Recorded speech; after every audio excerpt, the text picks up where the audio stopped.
वह निमित्त या हेतु के बिना ध्यान करता है, कर्म करता है। क्या? ज्ञानी भी कर्म करता है, ज्ञानी भी चेष्टा करता है, नहीं, लेकिन वो बिना हेतु। जैसे मान लो आप नुमाइश प्रदर्शनी देखने गए, ठीक है, तो वहां आपने हजारों को देखा, हजारों प्रकार के पदार्थ देखे, लेकिन सारे के सारे तुम्हारे दिल में संस्कार बन गए क्या? चित्र बन गया सबका? नहीं बना।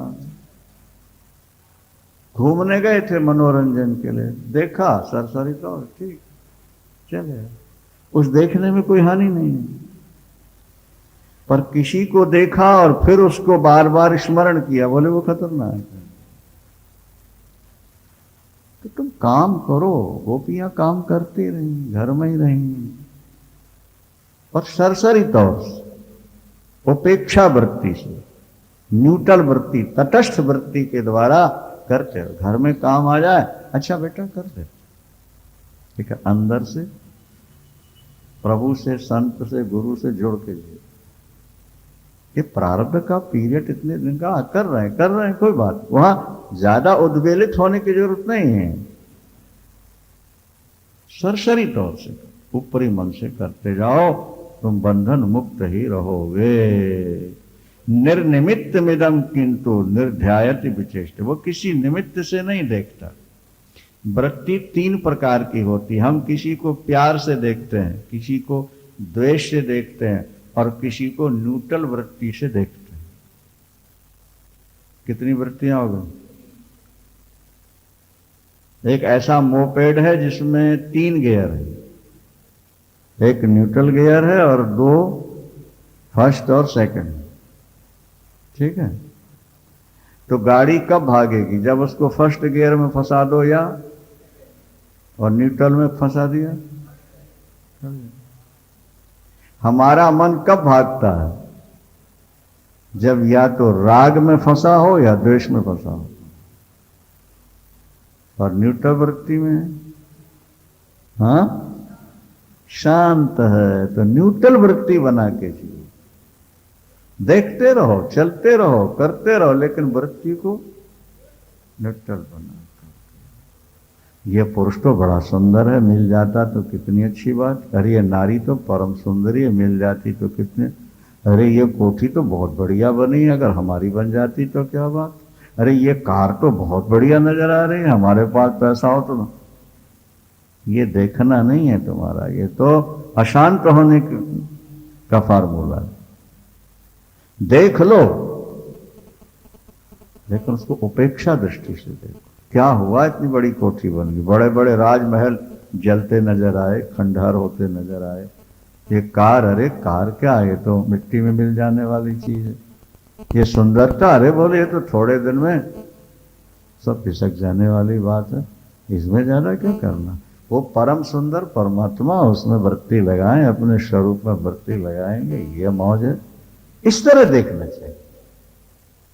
देखने का ढंग यह है कि हम देख रहे हों पर हमारी वृत्ति कहीं अटके नहीं। न्यूट्रल दृष्टि से देखो, न्यूट्रल दृष्टि से काम करो। ठीक है, ठीक है, परमात्मा के इस संसार में एक से एक सुंदर भी हैं, कुरूप भी हैं, धनवान भी हैं, गरीब भी हैं, लेकिन आखिर तो सब कुछ मिट जाना है। पानी केरा बुलबुला आसमानों की जात, देखत ही छिप जाएगा ज्यों तारा। पर बात न्यूट्रल गियर में अपने मन को रखने की आदत बनाओ। कबीरा खड़ा बाजार में, सबकी मांगत खैर, ना काहू सो दोस्ती और ना काहू सो।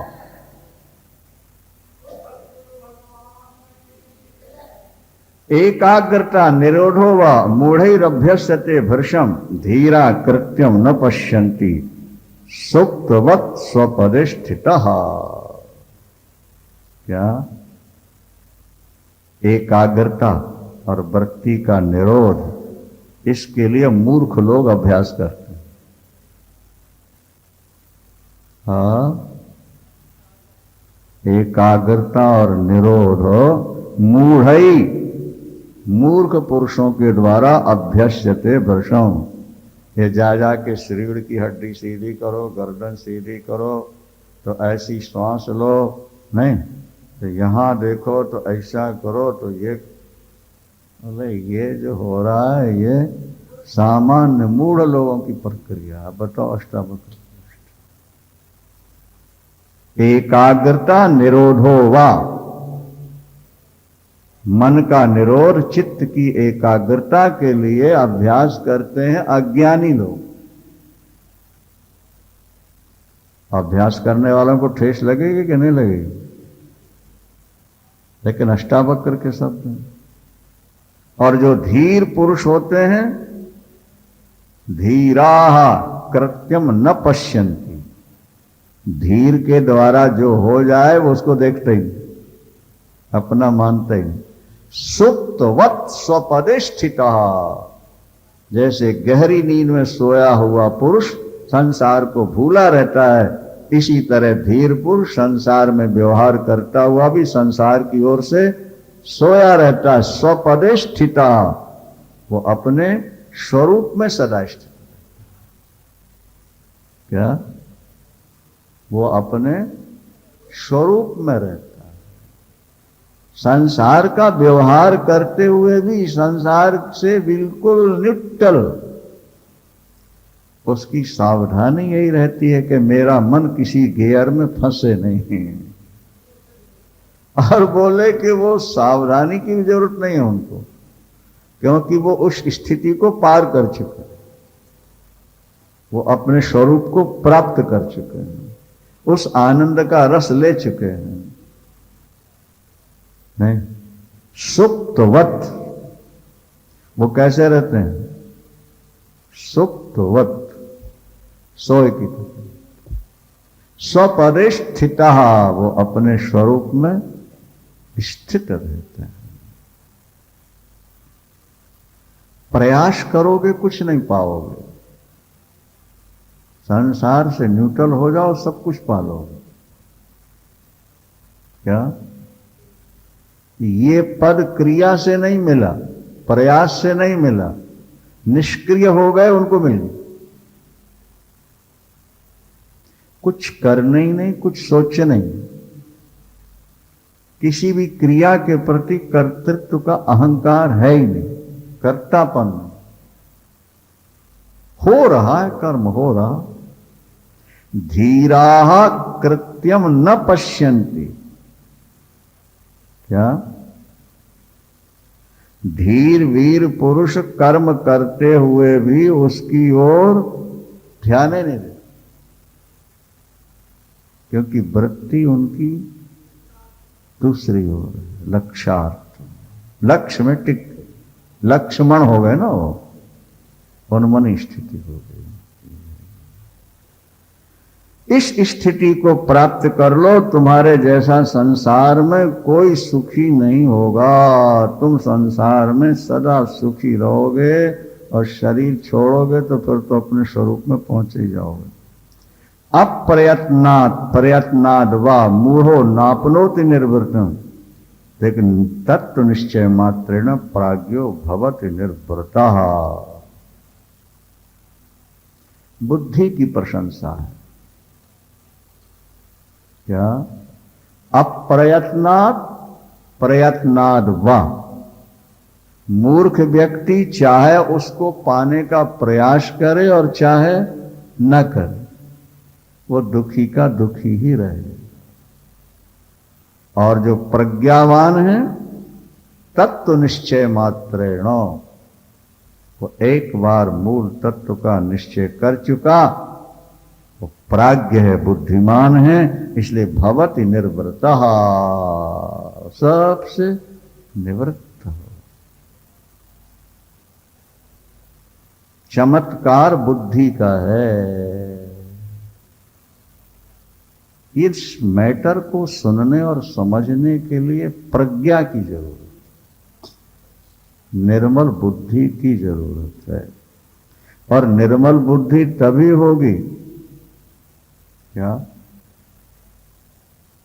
जब तुम्हारा हृदय शुद्ध हो जाए। और हृदय तब शुद्ध होगा जब पहले तुम धर्म का पालन, भजन, पूजन, दान, सत्कर्म करोगे। नहीं, भागवत में एक प्रसंग आता है कि परमात्मा को पाने की पहली सीढ़ी है कि कथा सुनो। तो प्रश्न आया कि कथा में मन ही नहीं लगता। हाँ, कथा में तो सूत जी ने कहा पाप ज्यादा है, तो क्या करें? बोले सब तीर्थों में जाके गोता लगाओ, स्नान करो, कुछ हाथों से दान करो, संतों की सेवा करो। ये 3 नियम निभा लोगे तो धीरे धीरे कथा में मन लगने लग जाएगा। और कथा में मन लगने लगा बस किनारा मिल जाएगा। जिसने गंगा का किनारा छोड़ना ही नहीं, उसको गंगोत्री मिलेगी नहीं मिलेगी? बोलो भाई, उसको गंगा सागर मिल जाएगा नहीं मिलेगा? गंगा का किनारा नहीं छोड़ेंगे। ना हमने गंगोत्री देखी है ना गंगा सागर देखा है, लेकिन गंगा का किनारा नहीं छोड़ेंगे तो गंगोत्री भी मिल जाएगी और गंगा सागर भी मिल जाएगी। इसी तरह हमने भगवान को देखा नहीं, पर हम कथा नहीं छोड़ेंगे, सत्संग नहीं छोड़ेंगे, भगवान का स्वरूप प्राप्त हो जाए, प्राप्त हो जाए। देखो 35वां श्लोक क्या कहता है? शुद्धम बुद्धम प्रियम पूर्णम निष्प्रपंचम निरामयम आत्मानं तम न जानन्ति, आत्मानं तम न जानन्ति तन्नाभ्यास पराजनः। क्या? इस संसार में अभ्यास परायण पुरुष उस आत्मा को नहीं जान पाते जो आत्मा शुद्ध, बुद्ध, प्रिय, पूर्ण, प्रपंच रहित और दुखों से रहित है।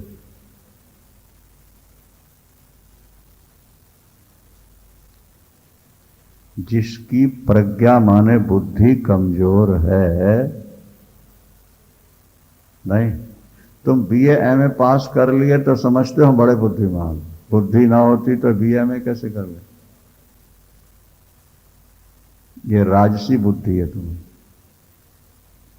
पैसे की इच्छा के लिए तुमने ये किया नहीं, तुम्हारी सात्विक बुद्धि हो जो परमात्मा को पकड़ने चले और प्राप्त करे। हमारे गुरुदेव करपात्री जी महाराज किसी कॉलेज में पढ़े नहीं थे, किसी कॉलेज में कोई परीक्षाएं नहीं दी। कबीर दास, गुरु नानक देव जी, ज्ञानेश्वर जी, मीरा, ये किसी कॉलेज में पढ़े हैं क्या? पर उनके ज्ञान में लोग आज डॉक्टरेट की उपाधि पा रहे हैं, थीसिस लिख रहे हैं, रिसर्च करते हैं और डॉक्टरेट की उपाधि नहीं। आज व्यवहार में तो है कि जो डॉक्टरेट उपाधि पा चुका उसके माध्यम से तुम अगर थीसिस लिखोगे तो तुम्हें डॉक्टरेट की उपाधि मिलेगी, नहीं तो। लेकिन कबीर और नानक पर थीसिस लिखने वालों के लिए शर्त नहीं है, उन पर डॉक्टरेट मिल जाएगी। ये ज्ञान का खजाना अंदर छुपा हुआ है, बुद्धि निर्मल हुई और वो एकदम फूट पड़ता है स्रोत।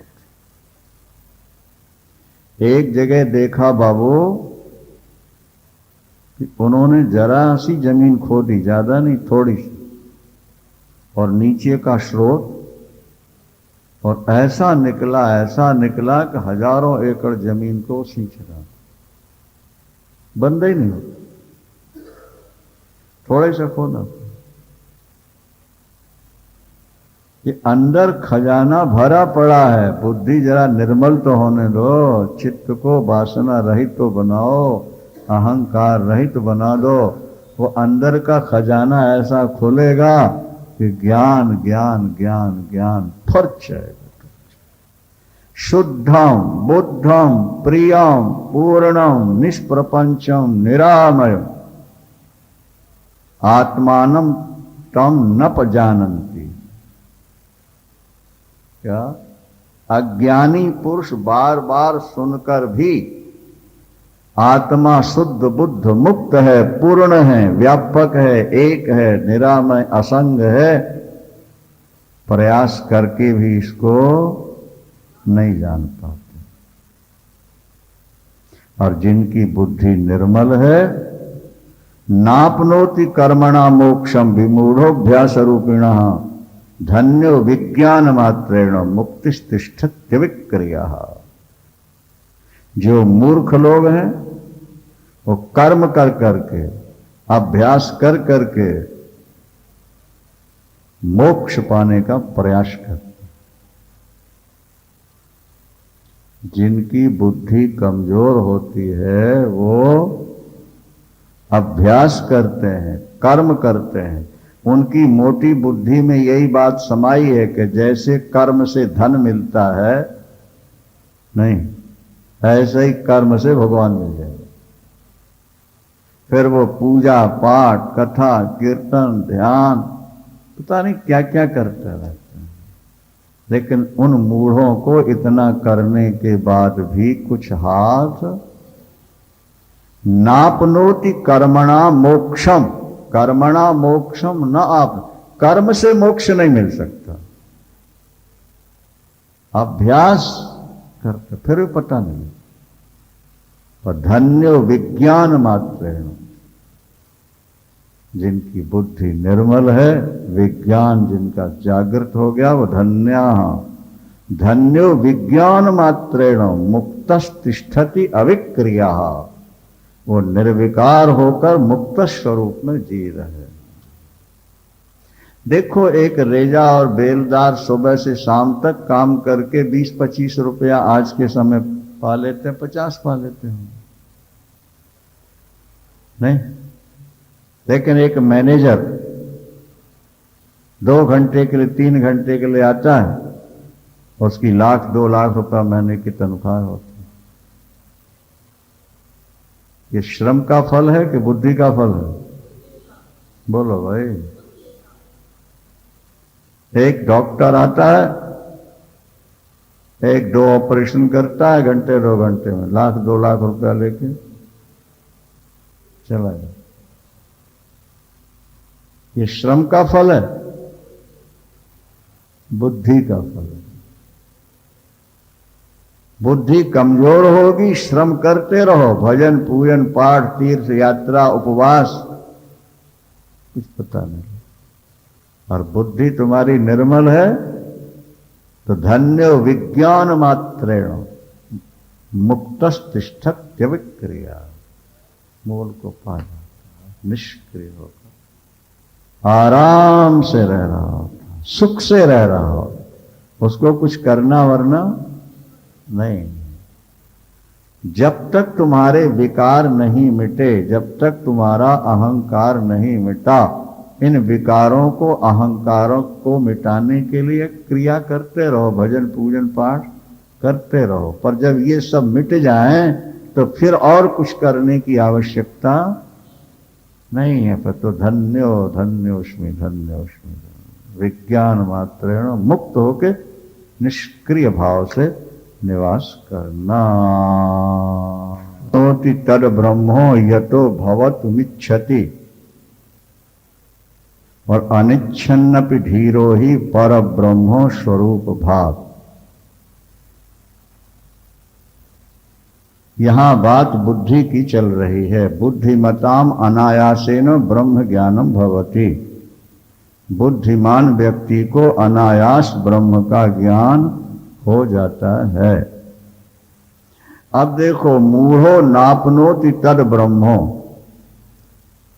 मूढ़ व्यक्ति, अज्ञानी व्यक्ति ब्रह्म बनना तो चाहता है और बनने के लिए पढ़ता भी है, सुनता भी है, कोशिश भी करता है, लेकिन सफलता नहीं पाता। क्या? जैसे छोटा बच्चा ऊंची सीढ़ियों में चढ़ने का प्रयास तो करता है, लेकिन सफल नहीं हो पाता।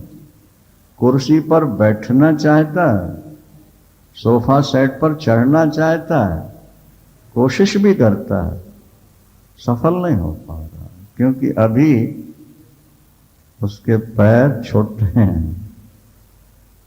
नहीं? इसी तरह मूढ़ व्यक्ति सुन सुना करके ब्रह्म बनना चाहता है, लेकिन बन नहीं पाता, क्योंकि बुद्धि संसार में फंसी पड़ी है। और अनिच्छन्नपि धीरो ही, जो धीर हैं, विद्वान हैं, विवेकी हैं, वो न चाहते हुए भी पर ब्रह्म स्वरूप भाव, तो पर ब्रह्म स्वरूप को प्राप्त हो जाता, न चाहते हुए भी ब्रह्म पद पा लेते हैं। और मूर्ख व्यक्ति चाहता हुआ भी नहीं पा सकता, क्योंकि उसकी वृत्ति संसार में फंसी पड़ी है। कमजोर बुद्धि का लक्षण यही है कि वो संसार के पद पदार्थों को छोड़ना नहीं चाहते। बंदर कैसे बंधता है? मदारी घड़ा बनवाता है, घड़ा बड़ा है, मुंह उसका छोटा है, आधा घड़ा मिट्टी में गड़ा देता है। बंदरों का झुंड है वहां, उनको दिखाता हुआ घड़े के अंदर वो चने डालता जाता है। किनको दिखा के? और फिर पीछे हट जाता है। फिर पीछे हट गया, हर बंदर आया, उसका सरदार बंदरों का पहले आ गया, और उसने तो मुंह छोटा था, तो हाथ खाली तो पतला है, चला गया। फिर उसने चने भर लिए, मुट्ठी हो गई मोटी। पहले तो खाली थी ना भाई, चलिए अब चने जब पकड़ लिए, अब मोटी हो गई, तो अब फंस गई। वो सोचता है घड़े ने मुझको पकड़ लिया। बुद्धि कमजोर है, वो ये नहीं समझ पा रहा कि मैंने चने पकड़ रखे इसलिए हाथ नहीं निकल रहा। वो सोचता है घड़े ने मेरा हाथ, अच्छा चने छूटे नहीं और हाथ निकल आई, ये उसका प्रयास है। चने छूटे नहीं, हाथ निकल, इस चक्कर में हमेशा के लिए बंदा मदारी का बना और सोटी के इशारे पर नाचता रहा। हम और आप बुद्धिहीन भी यही सोचते हैं कि संसार छूटे नहीं, परिवार छूटे नहीं, और भगवान मिल जाए, ब्रह्म पद की प्राप्ति हो जाए। वह इसी उधड़ उधेड़ बुन में हम फंस गए, बुरी तरह फंस गए, और बंदर की तरह छटपटा रहे हैं। अगर इंसान का हाथ वहां जाकर फंसता तो खट से चने छोड़ के निकाल ले, पर चूंकि बंदर है, वो बुद्धि इतनी छोटी सी है। तो संसार में सामान्य बुद्धि वाले संसार को छोड़ना नहीं चाहते और भगवान को पकड़ना चाहते हैं। और इसी द्वंद्व में, इसी दुविधा में, माया में दोनों गए न माया मिली न राम। दुविधा में दोनों गए, न माया मिली न राम। मूर्ख व्यक्ति अहंकार को छोड़े बिना, काम क्रोध लोभ को छोड़े बिना, परिवार की आसक्ति छोड़े बिना परम पद पाना चाहता है। मूर्ख व्यक्ति मूढ़ो नापनोति तद ब्रह्म यतो भवत मिच्छति। अच्छा, वो ब्रह्म बनना चाहता है, ब्रह्म को पाना चाहता है, लेकिन मूर्ख है, न अहंकार छोड़ पा रहा, न क्रोध छोड़ पा रहा, न लोभ न मोह छोड़ पा रहा, और उसे पाना चाहता है। तो प्रयास करके भी वो सफल नहीं हो पाता। और अनिच्छन्नपि, जो धीर हैं, गंभीर हैं, विवेकशील हैं, वो अनिच्छन्नपि, वो न चाहते हुए भी पर ब्रह्म स्वरूप भाव, पर ब्रह्म स्वरूप को प्राप्त हो जाए, प्राप्त हो गए। छोड़ के तो देखो, तो बहुत कुछ मिलेगा। मायके का वो सुख नहीं है लड़की के लिए जो ससुराल का है, पर मायका छोड़ेगी तभी तो ससुराल का सुख मिलेगा। नहीं, माया में वो सुख नहीं है जो आत्मा में है, लेकिन आत्मा का सुख मिलेगा तभी जब माया को छोड़ेंगे। माया छोड़े ही नहीं रहे और आत्मानंद में मग्न होना चाहते, कैसे हो? अब परिवार हमारा नहीं, हम के नहीं, वो हमारे नहीं, हम बस अपने आप में मस्त हैं। सच्चिदानंद। पति से प्यार करें तो अच्छा लगता है, पत्नी से प्यार करें तो अच्छा लगता है। अभी खाने पीने भोगने की इच्छा बनी है और ब्रह्म बनना चाहते हो। ब्राह्मी स्थिति को प्राप्त करने के लिए पहले प्रबल वैराग्य की आवश्यकता है। क्या? जब कोई आलंबन न रह जाए मन को, तो फिर वो ईश्वर को पकड़ लेगा, फिर वो स्वरूप में बैठ जाएगा। एक दिन सुनाया था ना, बुलबुल चिड़िया उड़ती है पर आधार कोई है नहीं दूसरा, तो क्या करेगी? वहीं आके फिर बैठ जाएगी। जो जानवरों का मांस खाता है वो गिद्ध है, और एक चकोर है जो चांद से प्यार करता है। गिद्ध उड़ता तो आकाश में है, तो दृष्टि उसकी नीचे होती है मांस। चकोर रहता नीचे है, दृष्टि उसकी ऊपर होती है चांद। जो गिद्ध स्वभाव के व्यक्ति हैं वो वेदांत के अधिकारी नहीं हैं। जो चकोर स्वभाव के हैं वे वेदांत श्रवण के अधिकारी। बातें बड़ी ऊंची ऊंची करना और वृत्ति हमेशा भोगों में रखना, ये गिद्ध दृष्टि है। और संसार में रहना और मन हमेशा स्वरूप में लगा के रखना, ये चकोर दृष्टि। ये चकोर दृष्टि। यदि तुम्हारा मन हमेशा परमात्मा से, आत्मा से जुड़ा रहता है तो चकोर दृष्टि है ये, और भोगों में लगा रहता है तो तुम चाहे जितना सुना लो, सुन लो, पढ़ लो, ब्रह्म बनना चाहोगे कभी सफलता नहीं मिलेगी। तुम कभी सफलता नहीं। इसलिए यहां कह दिया गया कि मूढ़ो नापनोति तद ब्रह्म यतो भवितुमिच्छति। मूर्ख व्यक्ति उस ब्रह्म को कभी प्राप्त ही नहीं कर सकता। यद्यपि होना चाहता है, ब्रह्म को पाना चाहता है, ब्रह्म बनना चाहता है, लेकिन नापनोति, वो प्राप्त नहीं कर पाएगा। और धीर, गंभीर, प्रबल वैरागी वो न चाहे तो भी ब्रह्म है वो, क्योंकि अब उसके अंदर और कुछ रह ही नहीं गए, कुछ रह ही नहीं गए। लिखा है, ज्ञानी को देखकर पाप ऐसे भागते हैं जैसे क्रोधी तपस्वी को देख के वेश्या भाग जाती। एक बाल ब्रह्मचारी तपस्वी क्रोधी, पैसे चढ़ते हैं, बाबा जी है, पैसे काफी हैं, वेश्या ने सोचा इसको फंसा लो, कुछ मिल जाएंगे। और जब पहुंची पास में और उन्होंने दिखाई आंखें और लगाई डांट उसको, भागी वहां से। जैसे क्रुद्ध तपस्वी को देखकर वेश्या भाग जाती है, इसी तरह ज्ञानी को देखकर पाप भाग। उसे संसार की अब कोई इच्छा नहीं। इसीलिए शास्त्रों ने बार बार जोर दिया है कि देखो, जब तक तुमको संसार मीठा लगता है, जब तक भोगों में तुम्हारी रुचि है, जब तक भोग पाने की लालसा है, भोगने की इच्छा शेष है, तब तक तुम्हारे लिए वेदांत ब्रह्म ज्ञान व्यर्थ है। ब्रह्म ज्ञान तुम्हारे लिए व्यर्थ है, बिल्कुल व्यर्थ।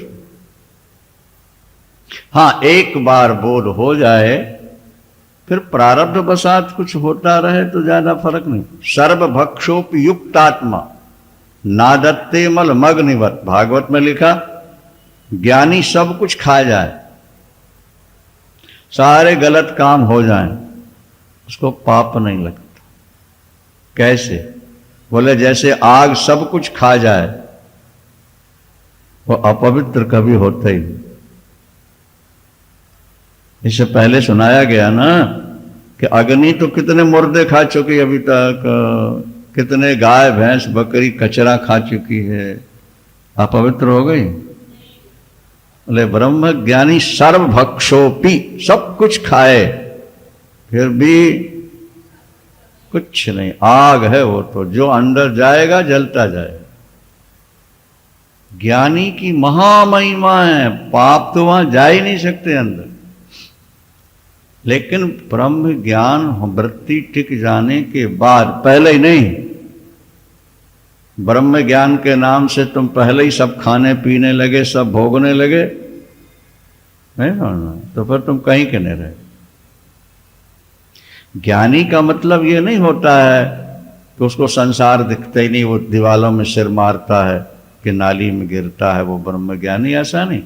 उसको सब दिखता है, उसके सब समझ में आ रहा है, पर संसार के प्रति उसकी उपेक्षा दृष्टि हो गई, महत्व बुद्धि समाप्त हो चुकी है। उसको ऐसा लगता है कि संसार स्वप्न, संसार, अब संसार में मन कहीं लगाना ही नहीं है तो अब कहां लगेगा, तो लौट जाएगा, फिर वो पीछे लौट जाता। जैसे फोन अपन ने लगाया पर वहां उठाया नहीं या गड़बड़ है तो आवाज वापस आ गई, क्या नहीं? इसी तरह से जब मन को संसार में कोई आधार नहीं मिला तो वो पीछे लौट जाता। समझने की कोशिश करो ना, आत्मा की लाइट पाके मन इंद्रियों के सहयोग से विषयों को भोग रहा है, दौड़ रहा है, कभी इससे प्यार कर, कभी उससे प्यार कर, कभी इसको पकड़, कभी उसको पकड़, कभी ये कमा, कभी वो खरीद, कभी ये पहन। तो मन आत्मा की लाइट लेकर इंद्रियों के माध्यम से संसार के भोग रहा है।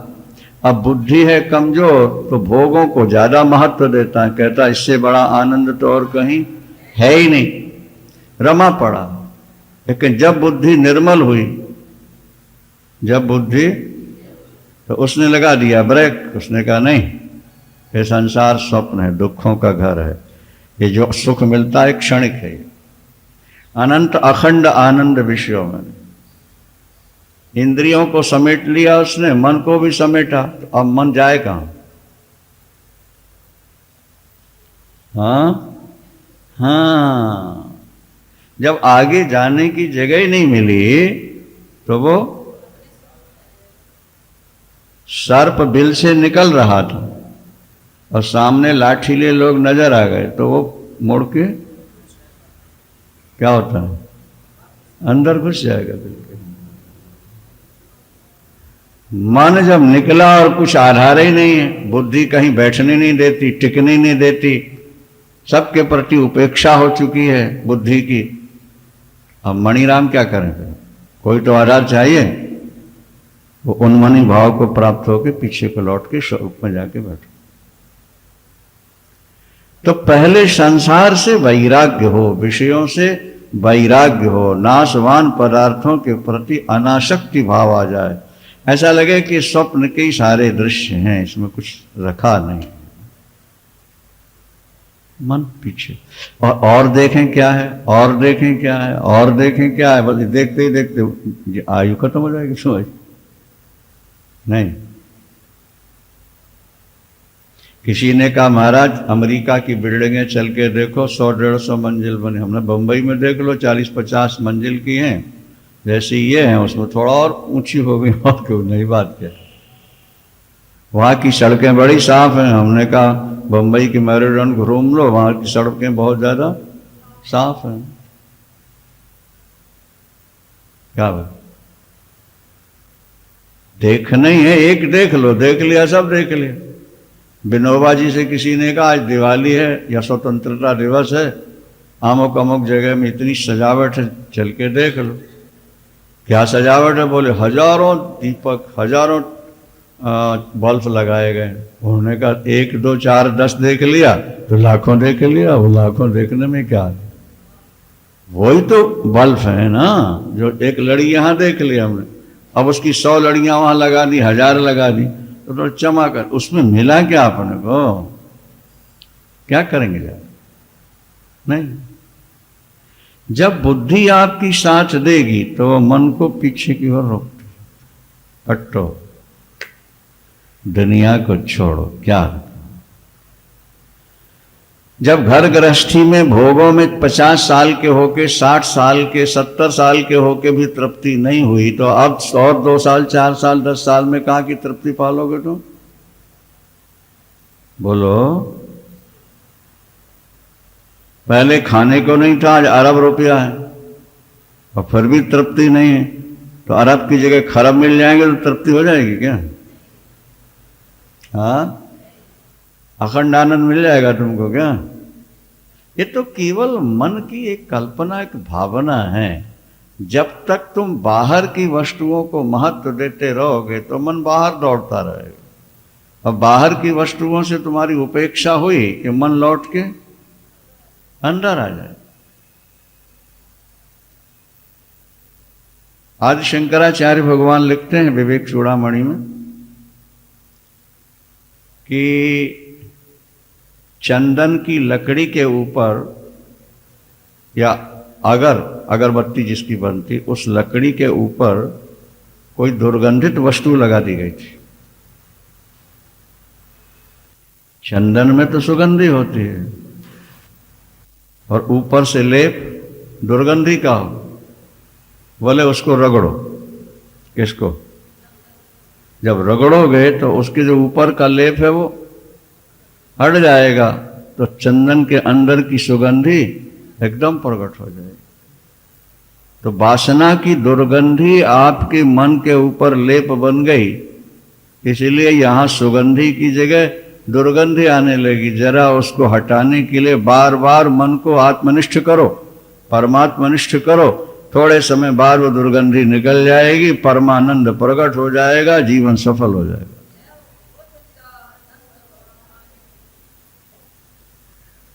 घिसो, परमात्मा में मन को लगाने, मन को घिसना है। तो ऊपर जो दुर्गंधी चढ़ी है, वो इससे पहले सुनाया था ना कि मिश्री के ऊपर नीम का तेल लगा दिया गया, और तेल दिखाई देता नहीं, लेकिन मिश्री खाई तो कड़वी लगी। तो कड़वाहट मिश्री की है कि नीम की है? हाँ, वो नीम की कड़वाहट धो दो जरा पानी से, फिर मीठी की मीठी। मन पर संसार की मैल चढ़ गई है, भोगों के संस्कार अंदर घर जमा के बैठ गए, बना के बैठ गए, और वो बार बार स्मरण कराते हैं वो सुख बढ़िया था, वो बढ़िया था, वो बढ़िया था, एक बार अगर और मिल जाए तो मौज है, एक बार और मिल जाए तो मौज है। भाई मणि राम उसी मौज मौज में जिंदगी बर्बाद कर बैठे। क्या? अरे नहीं भाई, मौज तो थोड़ी देर के लिए मिली थी, बाकी तो अशांति रही। इसलिए जब वैराग्य हो जाए, शुक रंभा संवाद है, एक शुक रंभा संवाद, 32 श्लोक है। रंभा नाम की अप्सरा आई है शुकदेव के पास, और कहती है जिस नारी के ऐसे नयन हो, जिसका हृदय ऐसा हो, जिसकी कमर ऐसी हो, ऐसी सुंदरी नारी का आलिंगन नहीं किया पुरुष ने तो वृथा गतम तस्य नरस्य जीवन, उस पुरुष का तो बोलो वृथा गतम तस्य नरस्य जीवन, जिसने परम सुंदरी को गले नहीं लगाया ऐसे नर का जीवन, सुखदेव भगवान उत्तर देते हैं, जिनके सिर पर मोर का मुकुट है, जिनके नेत्र कानों तक हैं, जो तिरछी अदा से खड़े हैं या टेढ़ी टांग से पीतांबर धारण किए, जिन्होंने उनका दर्शन नहीं किया उसका जीवन व्यर्थ हो गया। फिर वो दूसरा, फिर ये उसका उत्तर, फिर वो नारी की तारीफ के पुल बांधती जा रही है। कौन? रंभा। शुक रंभा संवाद मिलता है ग्रंथ अभी भी, चाहे छपता हो। और ये भगवान का सौंदर्य, आत्मा का आनंद। और अंत में रंभा शुकदेव जी से पराजित हो गई, चरणों में गिर पड़ी। उन्होंने कहा धन्य हो महापुरुष, धन्य हो। आपके मन में अभी मिलेगा, निकल चुका है ना, परम सुंदरी नारी को देखकर मन में विकार न आए और मौत सामने खड़ी देखकर मन में भय पैदा ना हो, वो जीवन मुक्त महापुरुष, वो जीवन मुक्त। उसकी स्वाभाविक वृत्ति परमात्मा से जुड़ी। देखो हम भोग नहीं पाते शरीर से, लेकिन मन हमारा हमेशा मानसिक रूप से भोगता रहता है। और यही हमारी जिंदगी की सबसे बड़ी समस्या है कि पहले तो हमने इंद्रियों से विषय भोगे, और जब इंद्रियां जवाब दे गई तो अब मन से भोगते। अब मन तो रहना है अंत तक, उसी चिंतन में शरीर छूट गया, एक कीमती जीवन बर्बाद हो। इसलिए वो व्यक्ति मूर्ख है जो विषयों का तो सेवन कर रहा है और ब्रह्म बनना चाहता है, प्रयास करके भी सफलता नहीं पाएगा।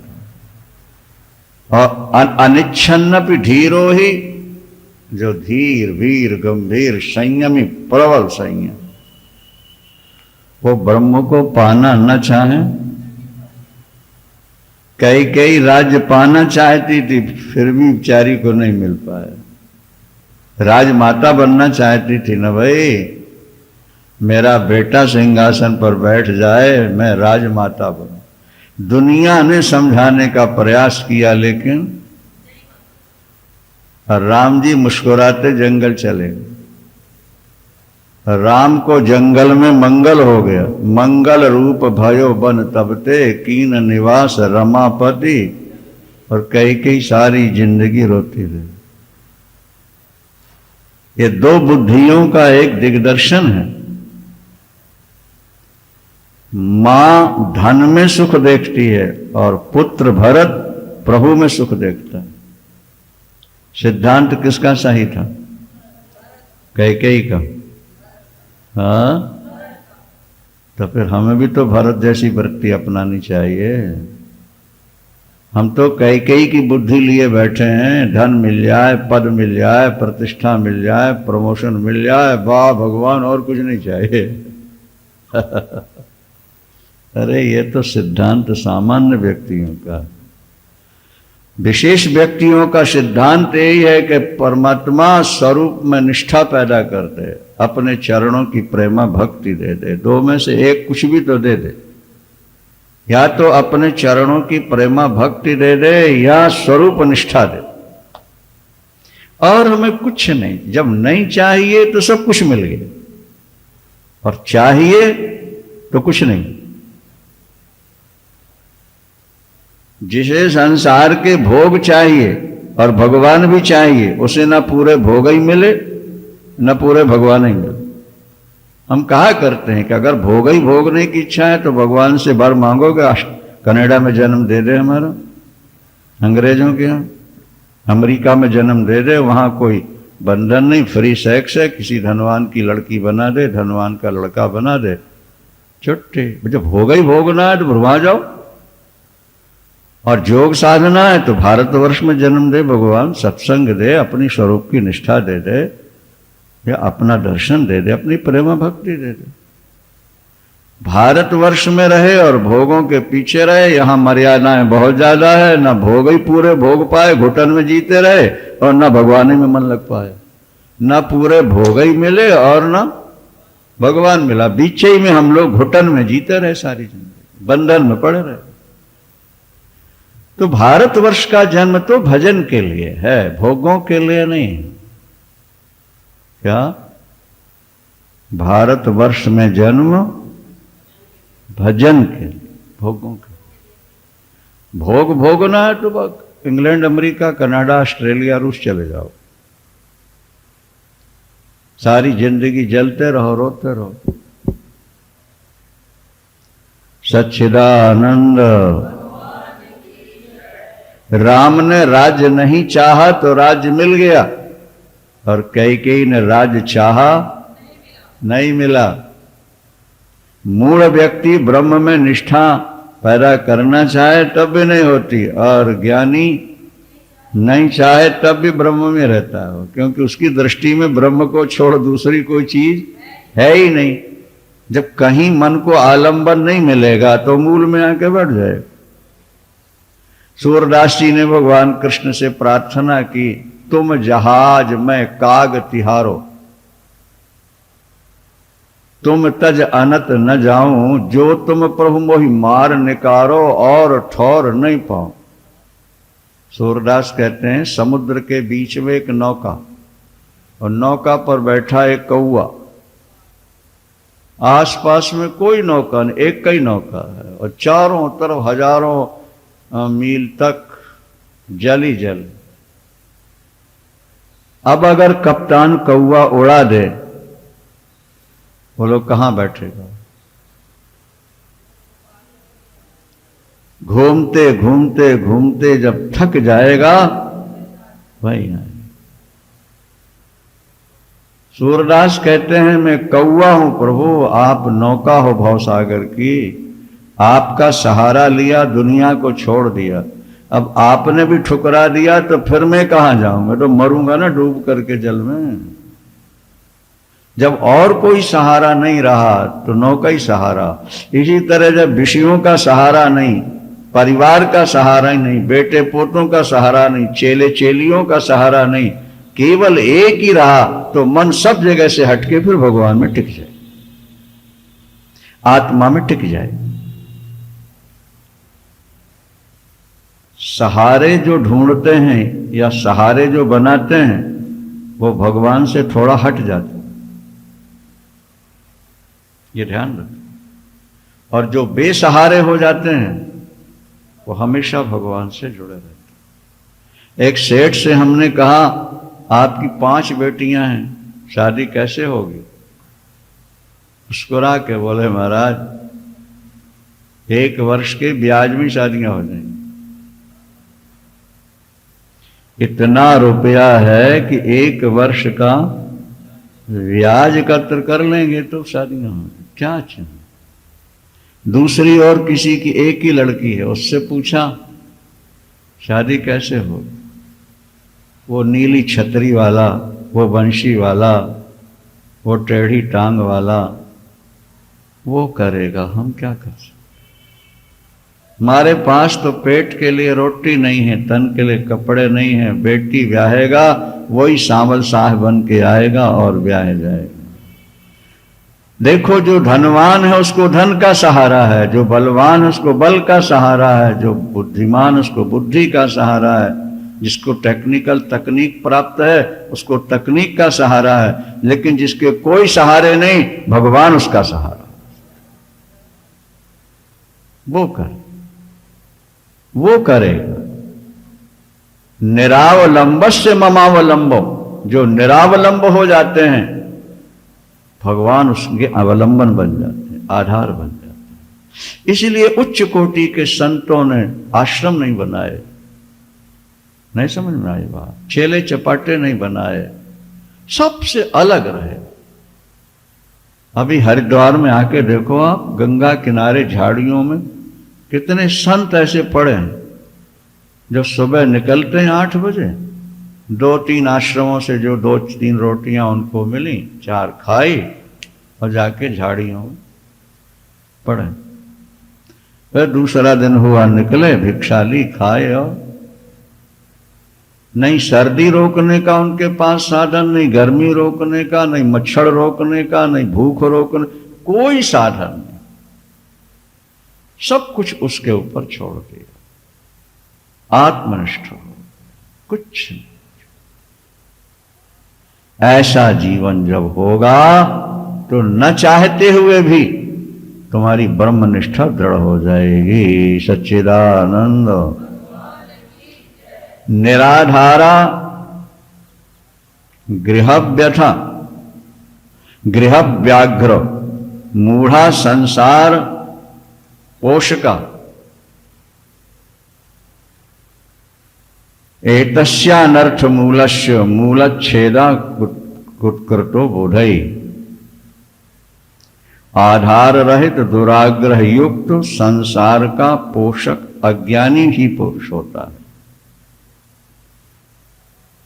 और इस आधार के अनर्थ के मूल आधार संसार का ज्ञानियों ने उच्छेद कर दिया है, उसको नष्ट कर दिया। माने जीवन में आधार हमारा कुछ है ना। जैसे एक जवान स्त्री का पति रूठ के चला गया और कोई कमाने वाला नहीं, बेटा बेटी नहीं, वो पति को याद करके रो रही है, तड़प रही है, पतिव्रता है, दूसरे पुरुष के पास जा नहीं सकती, घर में खाने पीने का साधन नहीं, और पति चला गया, रूठ गया या मर गया, तो कैसे छटपटा। लेकिन जिसके बेटे और पोते जवान हो चुके हैं, जिसके पति ने करोड़ों रुपया कमा करके कोठियां, मकान, दुकानें बनवा दी, अब अगर पति मरता है तो बुढ़िया दुनिया को दिखाने के लिए थोड़े से आंसू गिरा देती है, बाकी अंदर उसको कोई तकलीफ और ज्यादा, बोलो क्यों नहीं?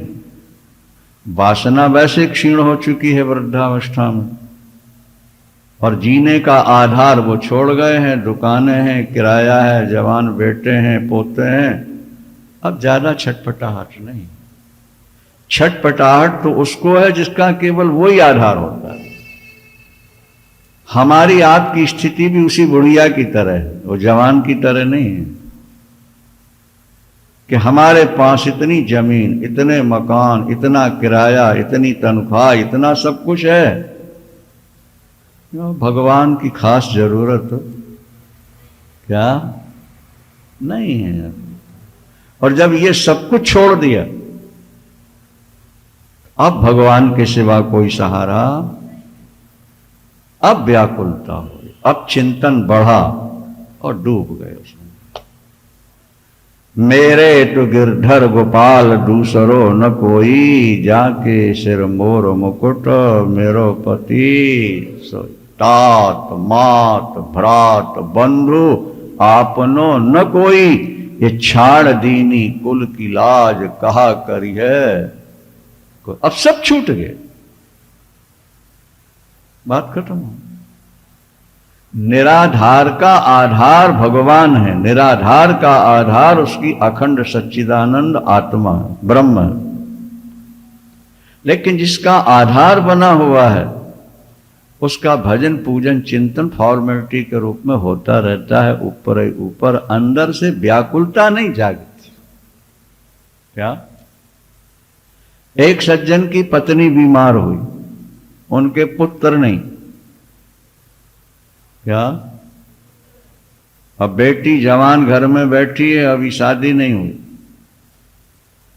घबरा गए। उन्होंने कहा महाराज वो मर गई तो जवान बेटी को कौन संभालेगा?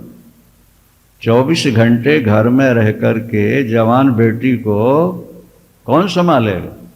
चलो बेटी का ब्याह भी कर देंगे तो रोटी बना के कौन देगा? बीमार पड़े तो गिलास में पानी देने वाला कोई नहीं। आ रही बात समझ में? और 4-4 बहुएं हो चुकी हैं, पोतियों पोतों की भी शादियां हो चुकी हैं, और सारी व्यवस्था है। अब बुढ़िया बीमार हुई तो सेठ को ज्यादा व्याकुलता नहीं है, मर गई ठीक है, इतनी है, कोई तो रोटी दे ही देगी।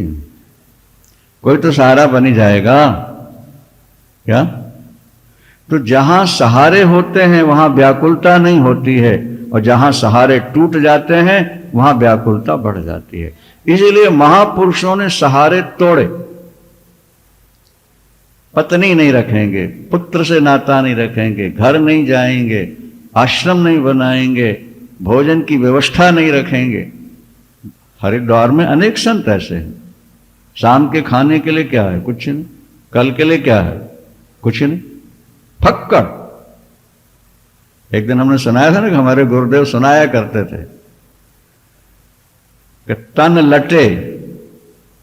लटे कपड़े फटे, आशिकों को यही पते। वृंदावन। तन लटे कपड़े फटे, आशिकों के यही पते। उनको जो चिथड़े गुदड़े मिल गए उन्होंने लपेट लिया। बाल बने तो बने, नहीं बने तो बने, कंघी हुई नहीं, जटाएं बन गई, धूल लपटी है, लपटी पड़े। वो आशिक हैं। वो वास्तव में प्यार करने वाले हैं परमात्मा से। तन लटे कपड़े फटे, आशिकों के यही। मस्त। कोई सहारा, तो एक ही सहारा ले, चट्टे निराधारा। हाँ, ग्रह व्यग्रा मूढ़ा संसार पोषका, एतस्यानर्थ मूलस्य मूलच्छेदा कृतो बुधै। ये संसार आधार रहित है, दुराग्रह युक्त है, संसार का पोषक है, संसार का समर्थक है। वो अज्ञानी है, मूर्ख है।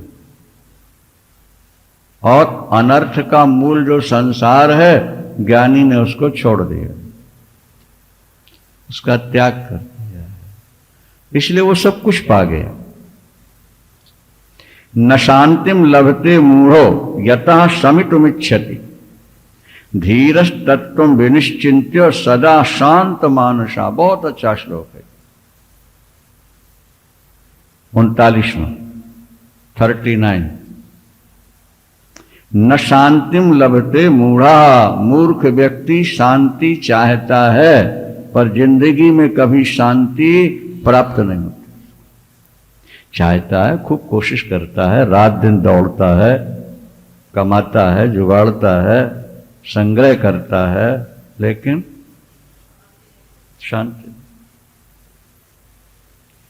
अच्छा, कुछ लोगों की बुद्धि में ये बात बैठी है कि धन मिल जाए तो सुख ही सुख। क्या? लेकिन ये बात पहले सुनाई जा चुकी है कि जैसे खटिया का एक पाया खींचो तो 3 शेष अपने आप आ जाते हैं। नहीं, इसी तरह धन तुम्हारे घर आया कि 15 अनर्थ साथ आ जाए। 15 अनर्थ। क्या समझे? हाँ, ये भगवान कृष्ण कहते। धनवान ज्यादातर बीमार रहता, किसी का हाजमा खराब है तो किसी को डायबिटीज है, किसी को हाई ब्लड प्रेशर है, किसी की डिस्क निकली हुई है, किसी को माइग्रेन है। धनवानों के घरों में देखो बैठे पड़े हैं, सेवक लगे हैं, सेवा कर रहे हैं, पड़े बीमार। गरीब बीमार कम होते। क्यों? भगवान जानते हैं कि इनके खाने को तो है नहीं, बीमारी दे देंगे तो मर गए थोड़ा। और धनवानों को बोले बहुत रुपया कमा लिया, अब तो बड़ी सेवा होगी, इसलिए रोग बीमारियां घर जमा के बैठे। वो बहुत बढ़िया डिस्ट्रीब्यूटर है परमात्मा, सब देखता सब। एक कारीगर मिस्त्री का काम करने वाला मिला, बोले महाराज 27 वर्ष हो गया, शहर आए मुझको गांव से, 10 पैसे की गोली नहीं खाई।